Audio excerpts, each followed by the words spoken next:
ನಮಸ್ಕಾರ ಸ್ನೇಹಿತರೆ, ನನ್ನ ಇನ್ಸ್ಟಾಗ್ರಾಮ್ ಪೇಜ್ಗೂ ಮತ್ತು ಯೂಟ್ಯೂಬ್ ಚಾನಲ್ಗೂ ಸುಸ್ವಾಗತ. ನಾನು ಇವತ್ತು ನಿಮಗೆ ತಿಳಿಸಿಕೊಡ್ತಕ್ಕಂಥದ್ದು ಏನು ಅಂತಂದರೆ, ಪುಣೆ ಇಂಜೇವಾಡಿಲಿ PVR ಗ್ರ್ಯಾಂಡ್ ಸ್ಟ್ರೀಟಲ್ಲಿರ್ತಕ್ಕಂಥ ಬಾರ್ಬಿಕ್ ನೇಷನ್. ಇದು ಒಂದು ವೀಕೆಂಡಲ್ಲಿ ನಾವು ಹೋಗಿದ್ವಿ, ಭಾಳ ಚೆನ್ನಾಗಿದೆ. ಸೊ ನಾನು ಮುಂಚೆ ಒಂದು ವೀಡಿಯೋ ಮಾಡಿದ್ದೀನಿ, ಯಾವ ಥರ ಇದೆ ಅನ್ನೋದನ್ನು ತೋರಿಸ್ತಾ ಇದ್ದೀನಿ ನೋಡಿ.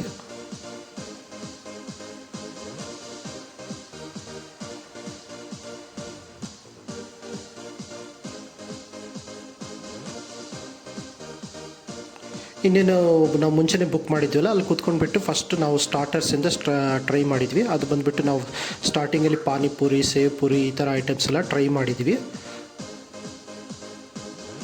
ಸೊ ಇದಾದಮೇಲೆ ನೆಕ್ಸ್ಟ್ ಇನ್ನು ಬಂದುಬಿಟ್ಟು ವೆಜ್ಜು ನಾನ್ ವೆಜ್ ಸ್ಟಾರ್ಟರ್ಸ್ ಅಂತೇಳಿ ತೊಗೊಂಡಿದ್ವಿ. ಅದರಲ್ಲಿ ಚಿಕನು, ಫಿಶ್ಶು ಈ ಥರ ಎಲ್ಲ ಇತ್ತು. ಮತ್ತು ಇನ್ನು ವೆಜ್ಜಲ್ಲಿ ಬಂದುಬಿಟ್ಟು ಪನ್ನೀರು, ಇನ್ನು ಕೆಲವೊಂದು ಐಟಮ್ಸ್ ಏನೋ ಇದ್ವು. ಸೊ ಅದನ್ನು ಸಹಿತ ಟ್ರೈ ಮಾಡಿದ್ವಿ. ಸೊ ಅದಾದಮೇಲೆ ಈ ಥರ ಸ್ನ್ಯಾಕ್ಸು ಎಲ್ಲ ಆಲ್ಮೋಸ್ಟ್ ಚೆನ್ನಾಗೇ ಟ್ರೈ ಮಾಡಿದ್ವಿ. ಇದಕ್ಕೆ ಒಂದು ಸ್ಟಾರ್ಟರ್ಗೆ ಭಾಳ ಹೊತ್ತು ಅನ್ನೋದು ತೊಗೊಂಡಿದ್ದೀವಿ ನಾವು. ಸೊ ಅದಾದಮೇಲೆ ಇನ್ನು ಬಂದುಬಿಟ್ಟು ಡೆಸರ್ಟ್ ಐಟಮ್ಸ್ಗೆ ಬಂದ್ವಿ. ಈ ಡೆಸರ್ಟ್ ಐಟಮ್ಸಲ್ಲಿ ನೋಡಿದ್ರಲ್ಲ, ಕೇಕು ಮತ್ತು ಐಸ್ ಕ್ರೀಮ್ಸು, ಫ್ರೂಟ್ ಐಟಮ್ಸು ಇವೆಲ್ಲ ಇದ್ದಾವೆ. ಸೊ ಇದನ್ನು ಟ್ರೈ ಮಾಡಿದ್ವಿ.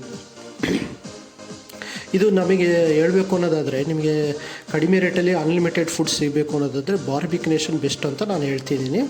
ಸೊ ನೀವು ಪುಣೆಯಲ್ಲಿರೋದಾದರೆ ಒಂದು ಸತಿ ಬಾರ್ಬಿಕ್ ನೇಷನ್ ವಿಸಿಟ್ ಮಾಡಿ. ಸೊ ಇದಾದಮೇಲೆ ಇನ್ನು ಫೈನಲ್ ಬಂದುಬಿಟ್ಟು ಬಿರಿಯಾನಿ, ಅದಾದಮೇಲೆ ಸ್ವಲ್ಪ ಕರ್ರಿ ಇತ್ತು, ಚಿಕನ್ ಕರ್ರಿ, ಮಟನ್ ಕರ್ರಿ ಈ ಥರ ಎಲ್ಲ ಇದ್ವು. ಸೊ ಮತ್ತು ಅಂಡಾ ಕರ್ರಿನಿದ್ದು, ವೆಜ್ ಐಟಮ್ಸು ಸಹಿತ ಇದ್ದವು, ಪನ್ನೀರ್ ಕರ್ರಿ ಅವೆಲ್ಲ ಇದ್ವು. ಆಮೇಲೆ ರೋಟಿ ಸಹಿತ ಇತ್ತು, ರೋಟಿ ಆರ್ಡರ್ ಮಾಡಿದ್ವಿ.